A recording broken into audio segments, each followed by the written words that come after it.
Ferdy Sambo, sosoknya disebut punya kekuatan besar, mulai dari libatkan puluhan personil Polri demi lancarkan skenario kejahatan, hingga dugaan lobi-lobi demi lolos hukuman maksimal.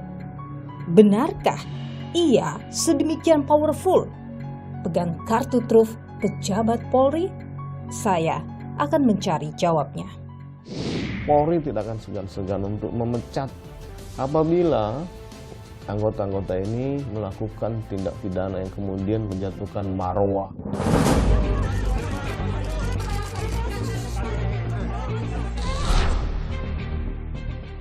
Menjatuhkan pidana terhadap terdakwa dengan pidana seumur hidup. Sejak awal saya ditempatkan sebagai terperiksa dalam perkara ini, beragam tuduhan telah disebarluaskan di media dan masyarakat.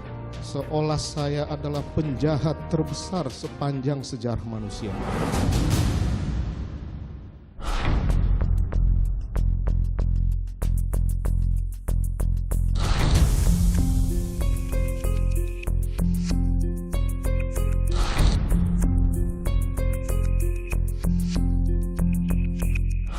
Ada bilang, ada katanya seorang dirigen mendekati si A si B. Saya bilang dirigennya siapa? Nanti di sini saya punya majen banyak kok, saya bilang. Kalau Anda bilang majen yang mau menekan pengadilan atau kejaksaan, di sini saya punya legend.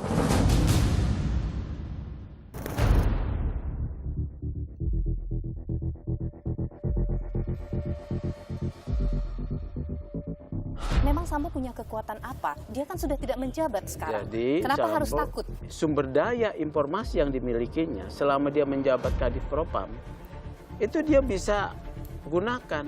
Dia Jadi disebut ada banyak buku kartu hitam. truf di tangannya. Iyalah. Dan itu bisa menyeret sampai ke Bisa tingkat lah. paling tinggi di institusi Polri menurut Anda? Bisa saja. Power Sambo itu nyata? Nyata.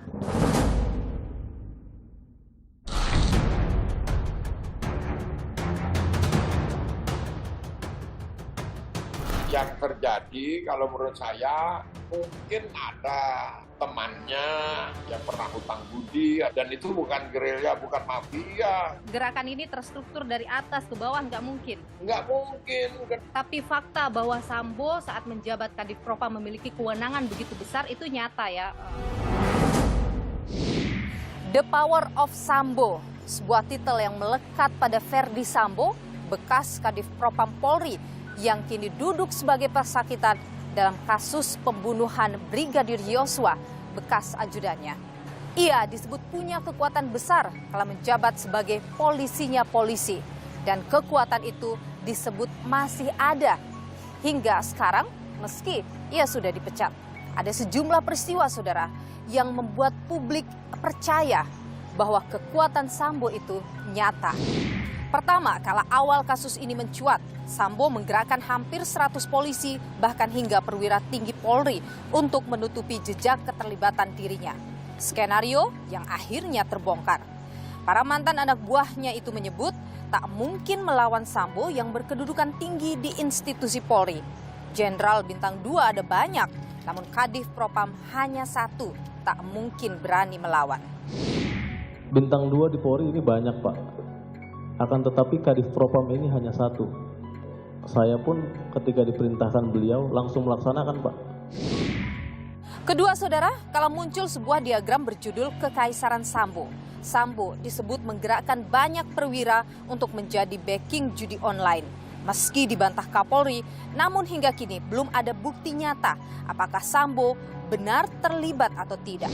Apakah betul Kaisar Sambo dan gengnya terkait dengan masalah konsorsium, demikian juga dengan cat yang lain. Jadi saat ini kami sedang melakukan pendalaman, Pak. Jadi Propam saya minta untuk melakukan pendalaman. Karena memang kemudian ini menjadi perhatian nasional, saya sudah perintahkan kepada seluruh pimpinan wilayah, Kapolres, Kapolda, Direktur, bahkan pejabat Mabes, saya minta tidak ada lagi yang namanya judi. Selanjutnya, saudara, dalam proses persidangan yang tengah berjalan, Sambo mengirimkan gugatan terhadap Presiden dan Kapolri terkait pemecatan dirinya. Hal ini pun terkesan dilakukan diam-diam oleh kubu Sambo. Meski kemudian gugatan ini dibatalkan, namun publik kadung bertanya-tanya, ada apa? Sebuah ancaman pada sosok tertentu atau sebuah unjuk kekuatan? Dan yang menghangat belakangan, saudara, pernyataan Menko Polhukam Mahfud MD yang menyebut adanya gerakan bawah tanah seorang Jenderal Bintang 1 untuk menekan agar putusan Sambo tidak seumur hidup atau bahkan hukuman mati. Saya sudah mendengar ada gerakan-gerakan yang minta memesan putusan Sambo itu agar dengan huruf.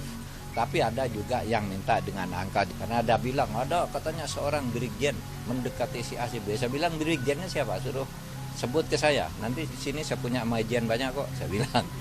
Kalau Anda bilang majen yang mau menekan pengadilan atau kejaksaan, di sini saya punya legend, dia bilang. Jadi pokoknya independen aja hakimnya. Deretan kejadian yang terus mengusik rasa ingin tahu publik. Benarkah Sambo punya kekuatan yang sedemikian besar? Saya akan mencari jawaban. Menjatuhkan pidana terhadap terdakwa dengan pidana seumur hidup.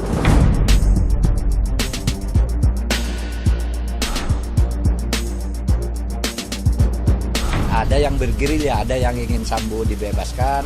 Kalau ada pihak-pihak yang memang punya bukti, punya data, punya informasi, ya dibuka saja. Saudara, Indonesia Police Watch (IPW) menyebut bahwa gerakan bawah Sambo ini bukan hal yang mengejutkan. Lantas siapa yang diuntungkan? Kenapa di tengah posisinya yang sudah menjadi pesakitan masih ada yang mau membantu seorang petinggi Polri yang aktif? Saya coba untuk mendiskusikan hal ini bersama dengan Ketua IPW, Sugeng Teguh Santoso. Pak Sugeng, terima kasih sudah bersama Niluh. Terima kasih Mbak Niluh. Mengaku tidak terkejut dengan gerakan bawah tanah yang kemarin disebut Mahfud MD. Kenapa? Karena sebetulnya komplikasi kasus Sambo itu sudah bisa diprediksi oleh aparat penegak hukum, khususnya polisi, ya, polisi atau institusi polisi. Setelah Sambo menjadi tersangka, Sambo segera mempersiapkan diri, ya, mempersiapkan diri bagaimana ketika kasusnya masuk ke pengadilan dia tidak mendapatkan hukuman yang maksimal.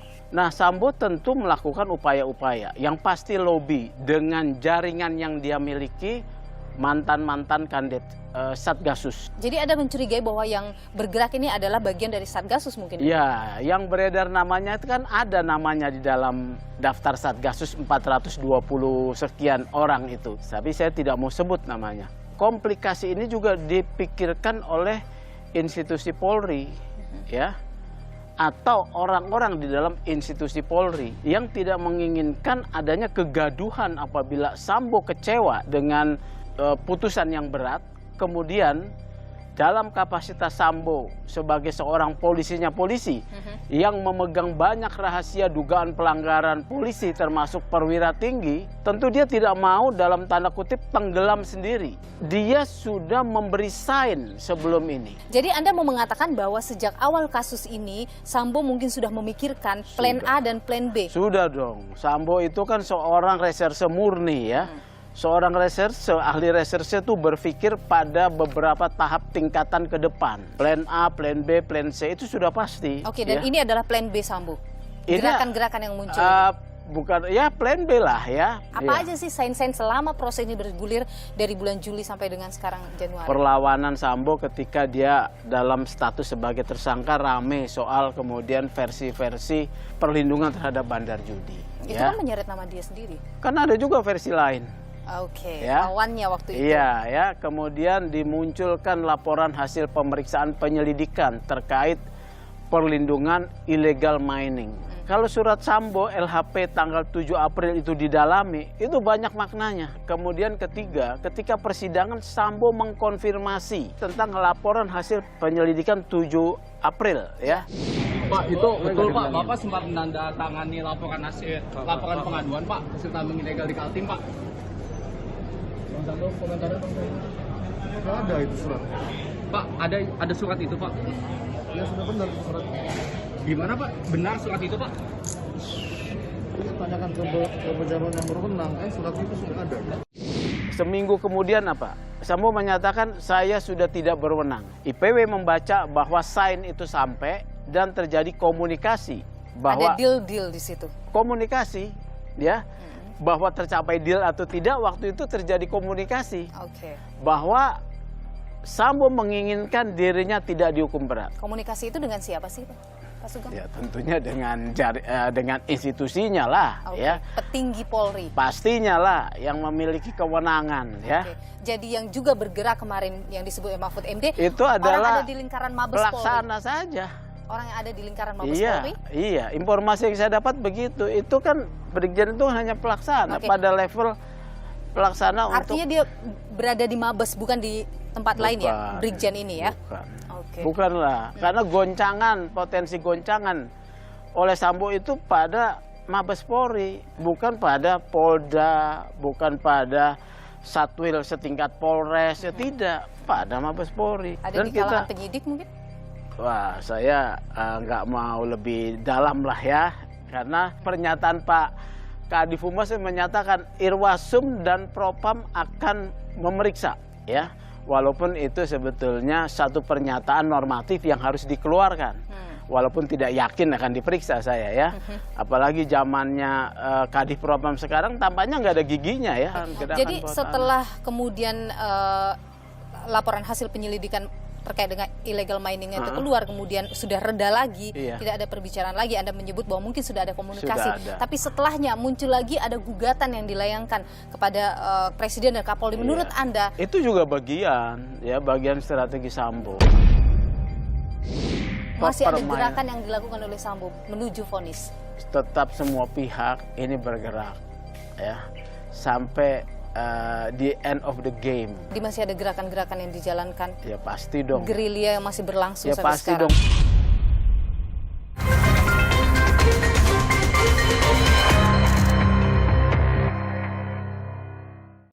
Pantasnya dilakukan dalam kedudukannya sebagai aparatur penegak hukum dan petinggi Polri. Perbuatan terdakwa telah mencoreng institusi Polri di mata masyarakat Indonesia dan dunia internasional. Perbuatan terdakwa telah menyebabkan banyaknya anggota Polri lainnya turut terlibat. Hal-hal yang meringankan tidak ada. Menjatuhkan pidana terhadap terdakwa dengan pidana seumur hidup. Tuntutan jaksa adalah cermin daripada menurut saya berhasil. Ini benar-benar hanya gerakan sendiri dari mungkin institusinya atau memang ada permintaan langsung oleh Verdi Sambo? Tidak langsung Verdi Sambo lah ya. Kan banyak teman-temannya yang masih di luar yang care pada dia. Anda membaca memang masih banyak. Sambo sudah tidak punya jabatan sekarang. Kenapa masih harus pertemanan itu terbentuk ya, menimbulkan loyalitas. Loyalitas dibangun karena beberapa dasar ya. Kedekatan hubungan kerja, fasilitas yang diberikan, dukungan-dukungan lain ya di Satgasus itu terjadi. Pertanyaan saya begini, ini soal diuntungkan oleh Verdi Sambo atau ini soal balas jasa pada Verdi Sambo kalau Anda lihat? Tidak dalam bentuk balas jasa ini. Ini kepentingan real mencegah kegaduhan. Memang Sambo punya kekuatan apa? Dia kan sudah tidak menjabat sekarang. Jadi, kenapa harus takut? Sambo mempunyai kekuatan itu pada sumber data atau informasi yang dimilikinya. Sumber daya informasi yang dimilikinya selama dia menjabat Kadif Propam, itu dia bisa gunakan. Dia disebut banyak buku kartu hitam. truf di tangannya. Iyalah. Dan itu bisa menyeret sampai ke Bisa tingkat lah. paling tinggi di institusi Polri menurut Anda? Bisa saja. Setidak-tidaknya pertanggungjawaban organisasi. Kalau pertanggungjawaban organisasi implikasinya kan ada juga jenderal yang lain yang mengintip ya posisi itu. Ini kompleksitas. Kompleksitas yang tinggi. Ini menurut saya berhasil. Ya dengan dua analisis. Tuntutan jaksa tanpa memasukkan unsur yang meringankan itu adalah fenomena yang pertama. Jadi harus dibacanya begini, jangan dibilang kalau tidak ada yang meringankan harusnya tuntutannya maksimal hukuman mati. Oh jangan keliru. Tidak ada yang meringankan saja tuntutannya hukuman seumur hidup. Kalau ada yang meringankan, ada alasan yuridis dan sosiologis menurunkan dong. Jadi kalau ada yang meringankan dan fakta itu ada, ya, apakah jaksa tidak tahu? Oh jaksa tahu. Jadi kenapa jaksa tidak masukkan? Memberi ruang pada hakim mengisi. Berarti ini muaranya nanti akan di hakim. Iya dong. Anda membaca bahwa Hakim lah Memang intervensi begitu. paling Bukan besar. intervensi. Hakim tidak perlu diintervensi. Dengan disodorin tuntutan rekusitor seumur hidup tanpa ada yang meringankan, hakim berwenang untuk atas nama keadilan Sambo bersalah, tetapi ada yang meringankan, berwenang untuk menurunkan sanksi pidana yang dikenakan. Ya. Jadi ini sebenarnya adalah strategi kalau Anda baca. Nah, itulah yang saya mau katakan. Ini adalah strategi yang rumit, ya. Orang yang awam tidak paham melihatnya dengan kalau tidak ada yang meringankan hukuman mati. Oh, jangan salah. Tidak ada yang meringankan saja paling tinggi seumur hidup. Kalau ada yang meringankan berarti boleh di bawahnya. Justru ketika ada yang meringankan dituntut lebih tinggi, hakim tidak adil. Apalagi kejahatan Sambo itu tidak sadis ya. Perencanaan karena ditimbulkan oleh kemarahan yang meluap. Jadi Anda menilai nanti saat vonis ini akan lebih rendah. Iya. Dalam bentuk angka nanti hukumannya. Iya, ya kan Mahfud sudah mengatakan ada yang minta tulisan, ada yang minta angka. Angka nanti yang akan di ini ya, oke. Yang kedua ini soal konsep disparitas sanksi pidana. Disparitas sanksi pidana itu pada pokoknya menyatakan bahwa perbedaan sanksi pidana untuk para pelaku yang terbukti bersama-sama melakukan, ya, kalau dia intelektual dader dan juga kemudian peserta lain ya, sebagai pendukung atau apa yang disuruh atau apa, tidak boleh terlalu jauh. Tuntutan jaksa ya menuntut Ma'ruf PC Rijal 8 tahun, Sambo seumur hidup. Ini disparitasnya jauh. Oleh karena itu, nanti putusan menjadi beban hakim untuk mempertimbangkan rasa keadilan. Disparitas putusan tidak boleh terlalu jauh. Tergantung hakim. Mau PC yang dinaikkan, Sambo tetap, atau Sambo diturunkan, PC tetap, atau maju sedikit lagi. Dan menurut Anda karena Anda menyebut tadi bahwa strategi yang dijalankan itu berhasil, berarti sudah selesai bagi Sambo ini? Atau belum dong. Semuanya tetap pada detik-detik terakhir. Masih ada gerakan yang dilakukan oleh Sambo menuju vonis? Tetap semua pihak ini bergerak ya sampai di end of the game ya. Ketika belum di end of the game, perjuangan itu tetap akan terus dilakukan. Jadi masih ada gerakan-gerakan yang dijalankan? Ya pasti dong. Gerilya yang masih berlangsung ya, sampai sekarang? Ya pasti dong. Memastikan putusannya sesuai dengan kehendak orang-orang yang melakukan gerakan ini. Gerilya yang muncul dari Verdi Sambo ini, tadi Anda menyebut bahwa karena ada kartu truf lah yang dipegang oleh Sambo, hanya murni soal itu saja atau juga karena kekuatan uang yang dimiliki oleh Verdi Sambo? Kalau saya bicara kekuatan uang, itu kan artinya akan menggunakan upaya suap, gitu ya. Dalam kasus Sambo, menurut saya riskan, ya, kalau menerima uang saat ini. Karena semua dipantau, karena pergerakan uang itu kan nyata, pasti tidak transfer. Pengambilan tunai terdeteksi, ya. Penyerahan bisa dideteksi dalam komunikasi. Jadi riskan di sini. Apakah mungkin? Ya namanya mungkin ya mungkin saja. Mungkin saja ya itu terjadi. Tapi sekali lagi tadi Anda menyebut bahwa ada kartu truf yang dipegang oleh Sambo yang bisa dibuka kapanpun ketika semua tidak sesuai dengan apa yang ia harapkan. Ekspektasinya dia ya, kemudian dia merasa ditinggalkan, kekecewaan itu manusiawi. Lihat pernyataan Sambo ya. Saya ini bagaikan seorang penjahat besar. Ya. Ketika dia menuliskan itu sebetulnya rasa dirinya sedang apa? Dia itu sedang melihat kawan-kawannya yang lain, ya, yang pernah dia tindak, ya, yang pernah dia tahu pelanggarannya. Termasuk ketika ia menyebut pengungkapan kasus yang pernah ia lakukan, ada nama Joko Chandra disebut. Itu juga sinyal. Ya sinyal bahwa yang kena itu kan bukan hanya sekedar dua jenderal, Prasetyo dan Napoleon, ya. Ada nama lain di dalamnya. Ada nama lain yang dia punya datanya karena dia memegang informasi itu. Inilah komplikasi yang harus dicegah. Oke. Jadi Pak Sugeng, power Sambo itu nyata. Nyata. Apakah semua kadif yang menjabat Kadif Propam memang powernya bisa sebesar Sambo sekarang? Oh iya, ya. Kembali kemudian kepada sikap mental orang itu ya, petarung atau bukan. Dan Sambo ini petarung. Baik, ya? Jadi power of Sambo itu nyata dan yang bisa tidak ada yang bisa dilakukan sekarang selain menunggu vonis Iya, hakim. vonis ya. Kembali kepada independensi ya hakim. Kan boleh Jadi jaksa. tekanan berat buat hakim sekarang. Iya, betul. Itu dia. Baik, Sugeng Teguh Santoso, Ketua Indonesia Police Watch. Terima kasih sudah bersama Niluh bagi informasi di Niluh. Sehat selalu, Pak Sugeng. Terima kasih Mbak Niluh, terima kasih Kompas. Dan saudara, terkait dengan kekuatan Sambo yang banyak disebut oleh publik, kami coba untuk menanyakan hal ini pada pengacara keluarga Verdi Sambo, namun sayang sekali mereka belum berkenan untuk kami wawancarai. Tapi ada sejumlah pernyataan yang muncul dari mereka menanggapi terkait dengan gerilya yang disebut dilakukan oleh Verdi Sambo untuk mendapatkan vonis hakim yang lebih ringan. Berikut ini saudara. Siapa, gerakannya apa, ngapain dia laporkan gitu loh, supaya itu jadi konkret gitu. Nah kalau saat ini sendiri kan Pak Sambo ada di dalam tahanan, sudah diberhentikan dari kepolisian, tidak punya status lagi sebagai polisi. Saya nggak tahu lagi bagaimana caranya menjelaskan. Artinya begini, kalau ada pihak-pihak yang memang punya bukti, punya data, punya informasi, ya dibuka saja, langsung saja disebut secara detail, apalagi yang dikhawatirkan. Kalau memang belum didalami, ya dalami dulu, baru kemudian menyampaikan pernyataan.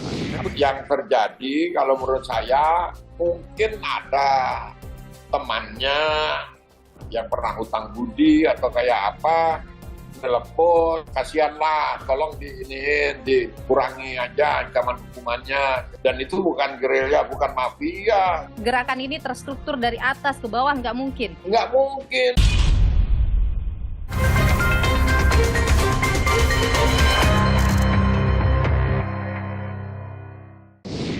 Menjatuhkan pidana terhadap terdakwa dengan pidana seumur hidup.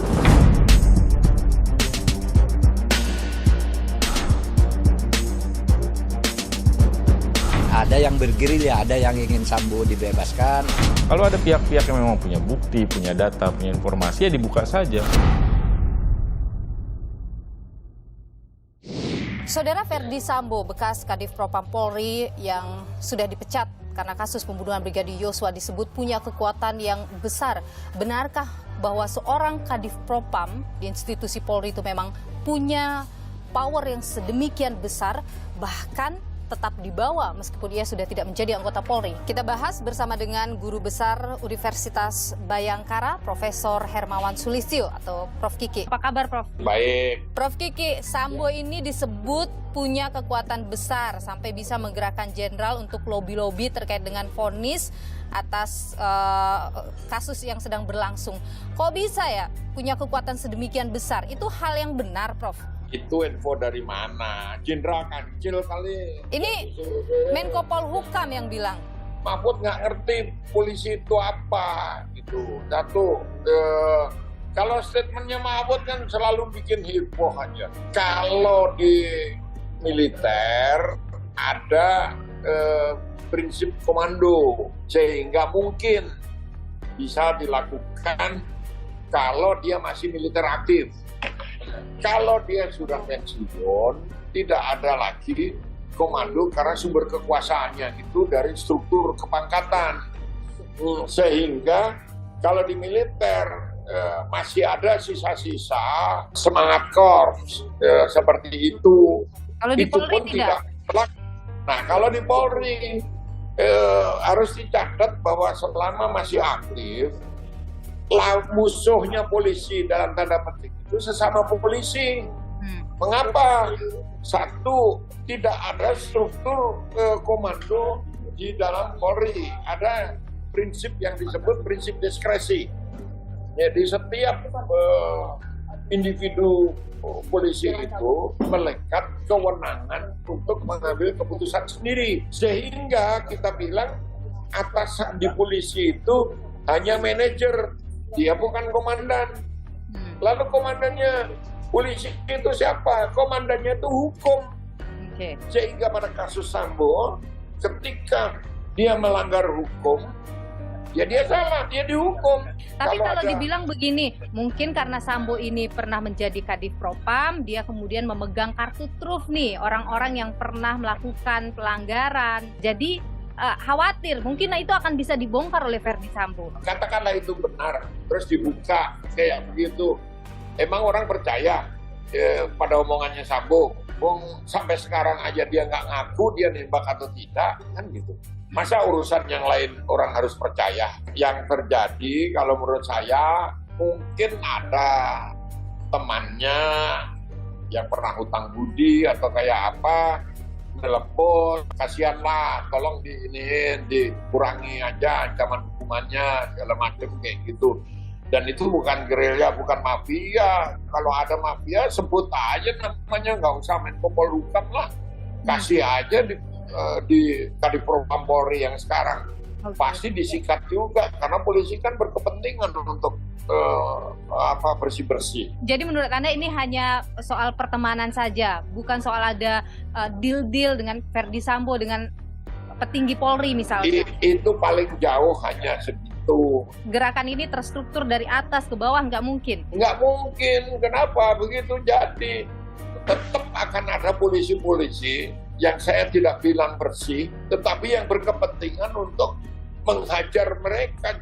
Jadi kalau Anda bilang apa yang informasi yang didapatkan oleh Menko Polhukam Mahfud MD salah begitu, Prof. Kiki? Saya nggak tahu dia mendapat informasi atau dia menciptakan informasi. Untuk apa menciptakan informasi Menko Polhukam? Ya nggak tahu, tanya aja apa kepentingan politiknya Menko Polhukam. Ada unsur politik maksudnya Anda mau bilang? Ya nggak tahu saya, itu kan nggak bisa jawab saya kenapa orang yang ngomong Mahfud kok. Oke, Prof. Kiki, kalau dibilang begini, Sambo ini dari awal kasus dia bisa menggerakkan anggota Polri untuk masuk dalam skenario-nya. Dia bahkan sempat mengajukan gugatan kepada Presiden dan juga Kapolri. Kemudian bocornya laporan hasil penyelidikan yang melibatkan petinggi Polri soal illegal mining itu disebut sebagai adalah gerakan-gerakan yang muncul sebenarnya adalah dari Ferdi Sambo gitu, menunjukkan kekuatannya.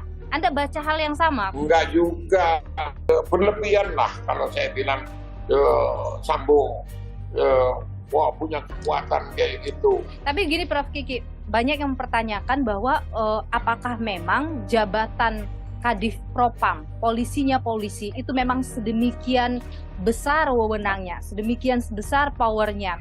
Kemampuan untuk menggunakan kewenangan yang ada atau tersedia itu kan berbeda-beda antara satu jenderal dengan jenderal yang lain. Yang kedua, kewenangan Kadif Propam sebelum ini itu memang tidak sekuat pada saat Sambo karena ada penyatuan antara kewenangan Paminal yang sifatnya intelijen pra kejadian atau penyelidikan sebelum satu orang bisa dijadikan tersangka di dalam disiplin kepolisian.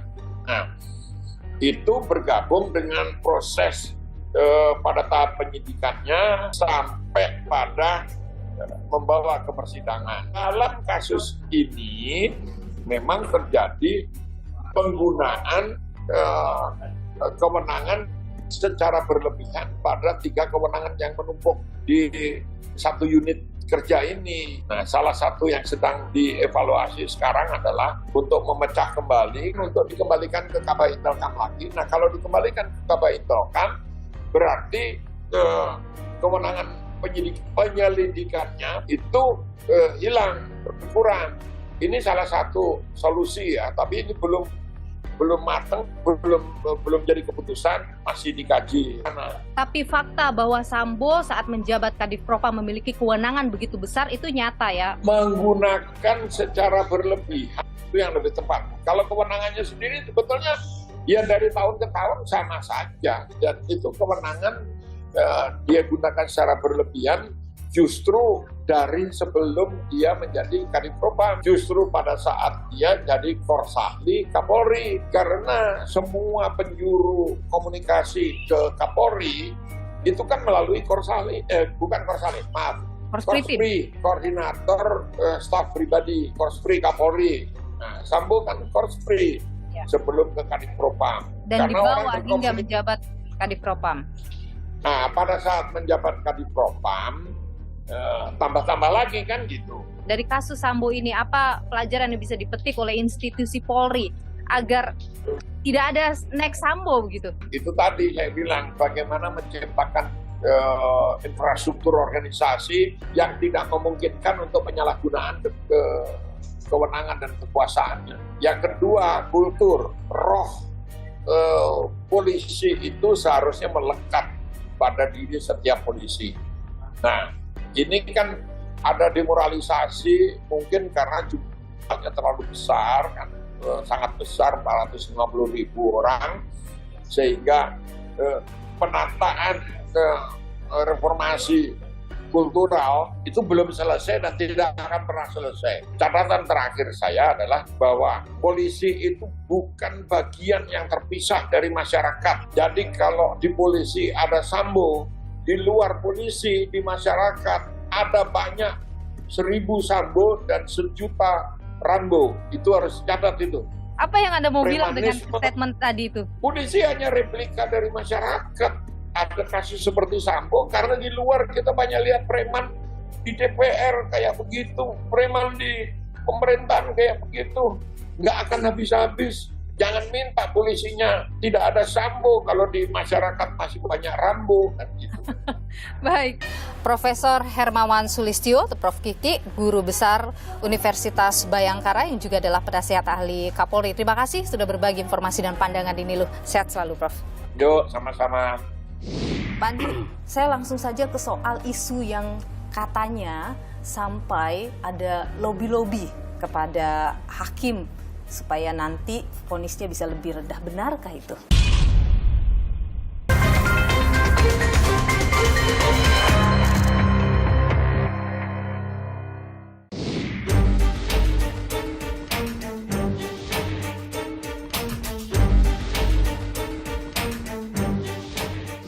Saudara, gerilya Sambo disebut langsung menuju para hakim untuk bisa mendapatkan vonis yang ringan terkait dengan perkara yang ia hadapi. Benarkah itu? Dan bagaimana juga menjamin bahwa putusan yang akan diberikan oleh majelis hakim nantinya memenuhi rasa keadilan yang saat ini terus dipertanyakan oleh publik. Saya sudah bersama dengan Wakil Ketua Mahkamah Agung Bidang Yudisial yang juga juru bicara Mahkamah Agung, ada Andi Samsan Ngandro. Yang mulia Andi Samsan Ngandro. Apa kabar Pak Andi? Sehat baik, selalu. Kabar baik. Pak Andi, saya langsung saja ke soal isu yang katanya sampai ada lobby-lobby kepada hakim supaya nanti vonisnya bisa lebih rendah. Benarkah itu? Sebenarnya itu kami di Mahkamah Agung itu tidak tahu. Ini kami hanya membaca di media ada isu-isu bahwa ada upaya, ada gerakan untuk mencoba melobi, menghubungi majelis hakim untuk mendapatkan suatu putusan yang diinginkan. Nah, sebenarnya itu kami tidak tahu, jadi kami hanya baca dari media itu tadi. Terlepas dari ada atau tidaknya ya, isu itu atau gerakan itu, kami percaya bahwa majelis hakim yang menangani perkara yang sementara menanti putusannya yang sedang berjalan ini, ya tentu para hakimnya akan menjaga independensinya. Independensi itu ada yang memaknai kebebasan, ada yang memaknai kemerdekaan hakim, ada yang memaknai kemandirian kekuasaan kehakiman. Independensi kekuasaan kehakiman itu diharapkan pada bahwa kekuasaan kehakiman itu dalam hal ini lembaga peradilan tidak bisa diintervensi ya oleh lembaga atau kekuasaan negara lain. Kalau kita lihat dalam perkara ini jelang putusan ini, setelah tuntutan dibacakan, publik kemudian meluapkan kekecewaannya. Akhirnya ada harapan besar yang digantungkan publik pada putusan hakim nanti. Apakah kemudian kalau Anda melihat itu akan memberi pengaruh besar bagi seorang hakim dalam memberikan vonis nanti, Pak Andi? Ya, saya sebenarnya membatasi diri untuk tidak terlalu menyinggung masalah kasus yang sedang diadili itu ya, untuk menjaga independensi daripada hakim yang menangani. Tetapi saya hanya ingin mengatakan bahwa yang sudah kita tahu bersama ini adalah tuntutan dari penuntut umum. Tuntutan penuntut umum ini ya memang suatu syarat yang mampu menangkap ya napas keadilannya masyarakat untuk disampaikan kepada majelis hakim itu dipertimbangkan. Hakim itu mempertimbangkan fakta-fakta hukum yang terungkap di persidangan dan tidak boleh terpengaruh. Oke. Dan Anda yakin hakim misalnya dalam kasus Verdi Sambo ini, 3 majelis hakim ini adalah orang-orang yang benar-benar independen, orang-orang yang akan mampu memberikan memenuhi rasa keadilan dalam perkara ini?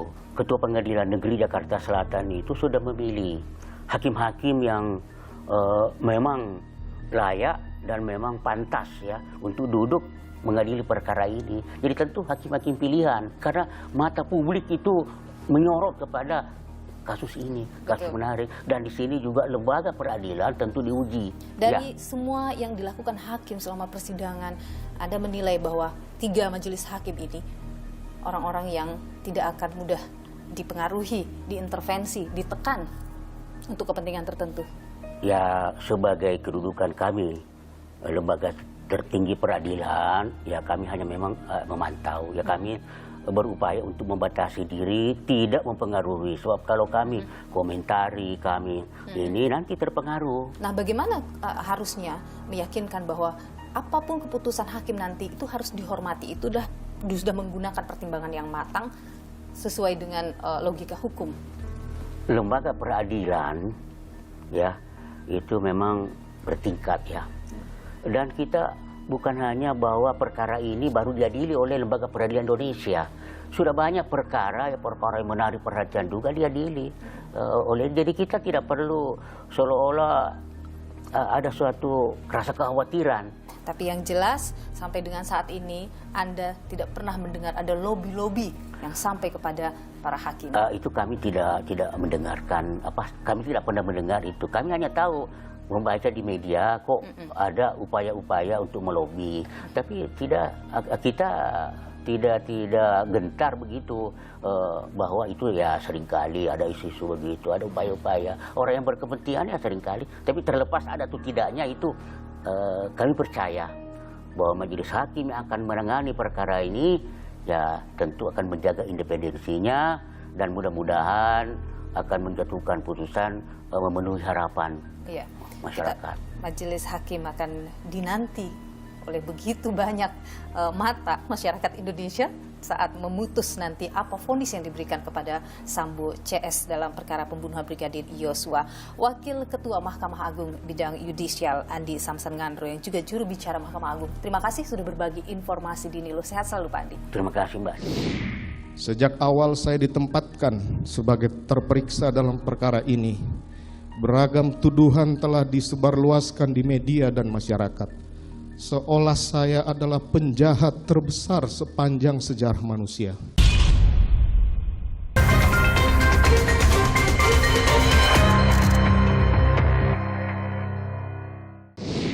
Menjatuhkan pidana terhadap terdakwa dengan pidana seumur hidup.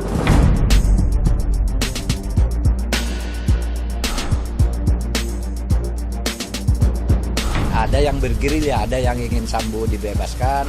Kalau ada pihak-pihak yang memang punya bukti, punya data, punya informasi, ya dibuka saja.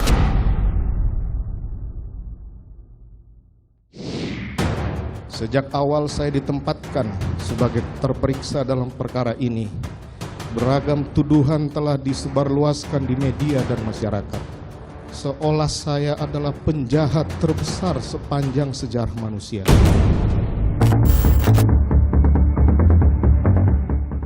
Hasil tuntutan jaksa penuntut umum terhadap 5 terdakwa pembunuhan Brigadir Yosua munculkan pro dan kontra. Semakin berpolemik, kala Menko Polhukam Mahfud MD beri pernyataan mengejutkan ada gerakan bawah tanah pengaruhi putusan hukuman Verdi Sambo. Ada yang ingin Sambo dibebaskan, ada yang ingin Sambo dihukum, kan gitu. Tapi kita bisa amankan itu di kejaksaan. Saya pastikan kejaksaan independen. Saya pastikan kejaksaan independen. Tidak terpengaruh dengan gerakan-gerakan bawah tanah itu.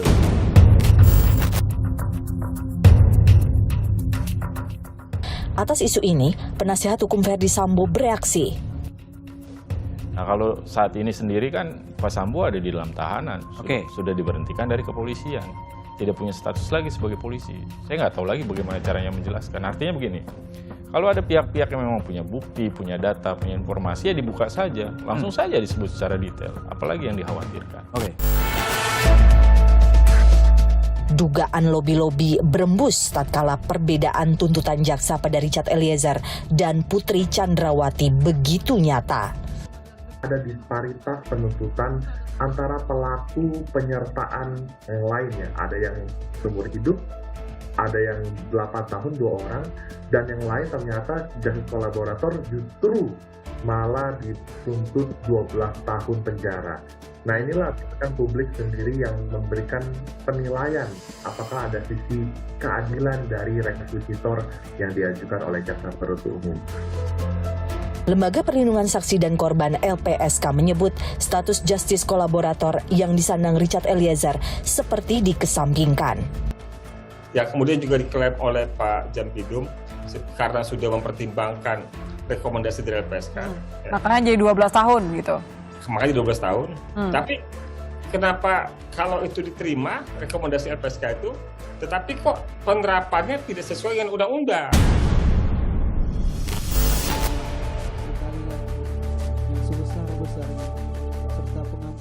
Berkaca pada sejumlah kasus besar yang melibatkan justice kolaborator di masa lalu, seberapa kuat status justice kolaborator?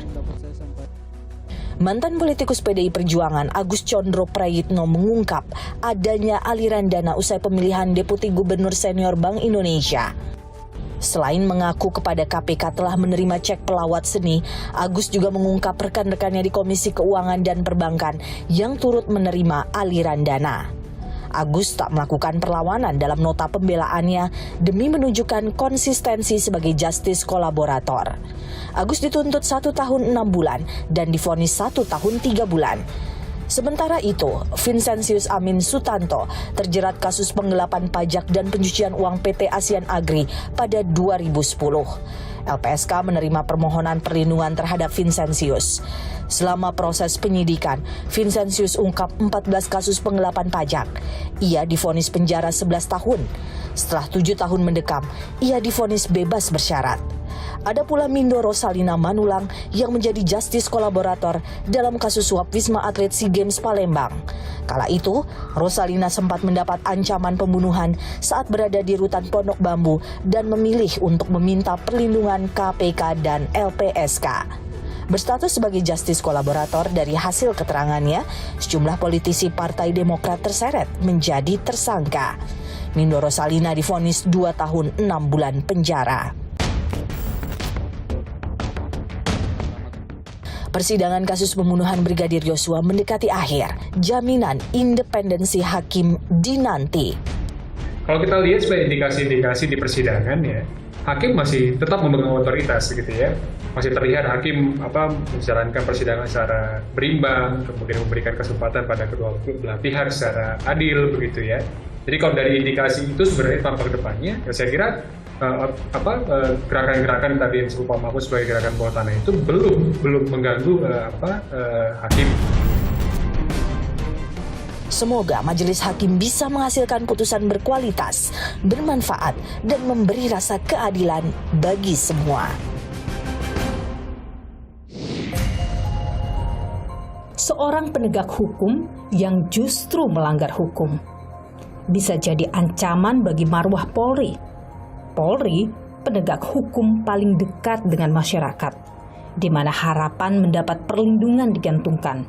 Semoga kasus ini bisa jadi pelajaran dan momen meraih kepercayaan publik kembali.